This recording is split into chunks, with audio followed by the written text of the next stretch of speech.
Good evening friends. GST platform के YouTube channel में आप सभी का स्वागत है। जी हाँ फ्रेंड्स, 1 अक्टूबर 2020 से इनकम टैक्स के अंदर जो हमारा टीसीएस का प्रोविजंस है 206C, इसके अंदर एक बहुत ही बड़ा अमेंडमेंट जो कि सब सेक्शन 1H को इंट्रोड्यूस करके किया जाएगा। इसके अंदर बेसिकली जो सेलर हैं उनको सेल के अमाउंट पे जो अमाउंट रिसीव करेंगे उस पे टीसीएस कलेक्ट करके जमा करने की लायबिलिटी बना दी जाएगी। इसके लिए प्रोविजंस जो हैं वो ऑलरेडी अमेंडमेंट में आ चुके हैं, अमेंडमेंट एक्ट में आ चुका है। फाइनेंस एक्ट 2020 के अंदर नोटिफाई होना है ये 1 अक्टूबर 2020 यानी कि अगले महीने की 1 तारीख से। क्या है ये चीज आपको समझना बेहद जरूरी है। इस सेक्शन को समझने से पहले आपके लिए एक बहुत ही इंपॉर्टेंट इंफॉर्मेशन है कि 30 सितंबर 2020 यानी कि इस महीने की आखिरी तारीख को जीएसटीआर 9 और 9C का फाइलिंग जो है वो लास्ट डेट है फॉर द फाइनेंशियल ईयर 18-19। इसी वजह से जो हमारा जीएसटीआर 9 और 9C का प्रैक्टिकल ट्रेनिंग सेशन, और ये ट्रेनिंग सेशन हमारा 5th बैच होने वाला है। 4 बैचेस हमने ऑलरेडी कंप्लीट कर लिए हैं 9-9C फॉर फाइनेंशियल ईयर 18-19। अगर आपने वो 4 बैचेस मिस कर दिए थे या फिर आपको इस बैच में ज्वाइन करना है तो आप इस नंबर पे कॉल करके रजिस्ट्रेशन करा सकते हैं। टाइमिंग्स रहेगी 10:45 पौने 11 बजे से 2 बजे तक का टाइमिंग जो है वो रखा गया है।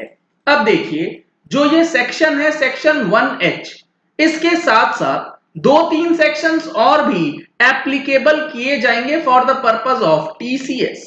पहला है 206C के अंदर 1F, उसके बाद है 1G और फिर है 1H। लेकिन जो 1H है ये काफी ज्यादा इंपैक्ट करने वाला है आम ट्रेडर्स को। किस तरीके से वो देखिए, यहां पर जो इन्होंने मेंशन करा है वो करा गया है every person being a seller, यानी कि अगर आप एक सेलर हैं, अब सेलर का जो डेफिनेशन है वो आपको समझना होगा। वो बताया गया है कि अगर इमीडिएटली प्रीसीडिंग ईयर यानी कि फाइनेंशियल ईयर में आपका टर्नओवर कितना से एक्सीड कर जाए तब आपके ऊपर ये लायबिलिटी आएगी। इसके लिए अगर आप सेलर की डेफिनेशन को देखेंगे तो इन्होंने बता रखा है seller means a person whose total sales, gross receipt और turnover from the business carried on by him exceed 10 crore rupees during the financial year immediately preceding the financial year in which the sale of goods is carried out, not being a person as the CG or the government by notification in official gazette specify। कहने का मतलब है कि अगर आप financial year 2021 में कोई cell of goods करते हैं जिसके लिए आपको टीसीएस 6H सेक्शन 206C के अंदर काटने की लायबिलिटी आती है या कलेक्ट करने की लायबिलिटी आती है, तो इससे इमीडिएटली प्रीसीडिंग फाइनेंशियल ईयर में आपका टर्नओवर 10 करोड़ रुपए से ऊपर का है, और ये 10 करोड़ रुपए से ऊपर का जो टर्नओवर है ये सिर्फ और सिर्फ सेल ऑफ गुड्स के लिए देखना है। आपको यहां पर प्रोफेशन के लिए नहीं है ये प्रोविजन। सिर्फ और सिर्फ ट्रेडर्स, मैन्युफैक्चरर्स यानी कि जो गुड्स में डील करते हैं उनके लिए ये प्रोविजन लाया गया है। सिर्फ और सिर्फ बिजनेस के लिए ये लाया गया है, प्रोफेशनल्स के लिए ये प्रोविजंस नहीं लागू होंगे। तो पहली चीज, प्रोफेशनल्स दूर रहे इस प्रोविजन से। Seller as a goods trading business, जो कि गुड्स में काम करते हैं, उनके लिए ये चीज लागू होती है। Who receives any amount as consideration for sale of any goods of the value or aggregate of such value exceeding 50 lakh rupees in any previous year other than those goods being exported out of India or goods covered in subsection 1 or subsection 1F or subsection 1G shall at the time of receipt of such amount collect from the buyer a sum of 0.1% of the sale consideration exceeding 50 lakh rupees। कहने का मतलब है कि अगर आपने cell of goods किया और आपका पिछले साल का टर्नओवर 10 करोड़ रुपए से ऊपर है और आपने इस सेल ऑफ गुड्स के लिए 50 लैक्स से ऊपर का रिसीव किया है कंसीडरेशन।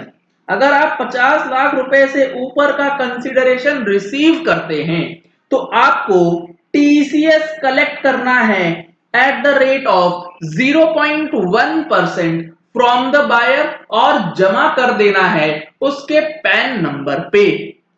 बहुत ही इंपॉर्टेंट है अगर आप गुड्स के बिजनेस में डील करते हैं। और ये जो 0.1% है इसमें से आप अभी फिलहाल 1 अक्टूबर से लेके 31 मार्च तक जो कोविड की वजह से रिलैक्सेशन दिया गया है इसमें आप 0.075% जो है वो एप्लीकेबल होगा। उसके बाद नॉर्मल केसेस में ये 0.1% ही रहने वाला है।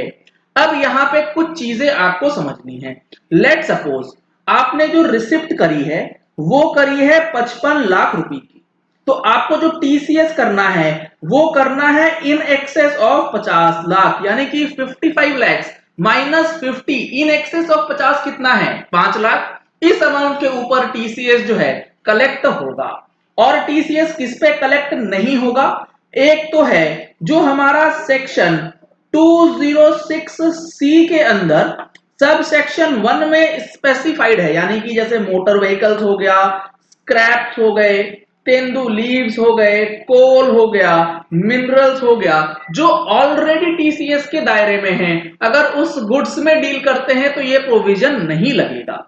दूसरा एक्सेप्शन जो इसका दिया गया, लेट सपोज आप एज अ सेलर कोई माल सेल कर रहे हैं और जो आपका बायर है उसकी लाइबिलिटी है कि उस अमाउंट ऑफ ट्रांजैक्शन पे आपका वो टीडीएस काट के जमा करे और वो जमा कर देता है, तो आपको टीसीएस जो है 2061H के अंदर नहीं जमा करना होगा। एक ही ट्रांजैक्शन पे दो बार टीडीएस या टीसीएस जो है लागू नहीं होगा। Provided further that the provisions of this section shall not apply if the buyer is liable to deduct tax at source and he deduct such amount, then it is not applicable। ये काफी बड़ा change, काफी बड़ा update जो कि 1 अक्टूबर 2020 से implement होगा, आपके बिजनेस पे डायरेक्टली इंपैक्ट करेगा। चलिए इस वीडियो को यही एंड करते हैं। आशा करते हैं कि आपको ये वीडियो पसंद आया होगा।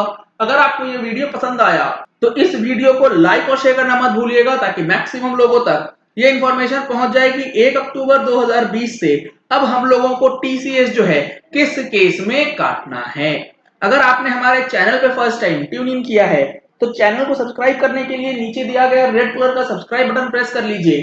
साथ में जो बेल आइकन है उसे प्रेस कर लीजिएगा ताकि वीडियोस की नोटिफिकेशन आप तक रेगुलरली पहुंचती रहे। Thank you and have a nice day.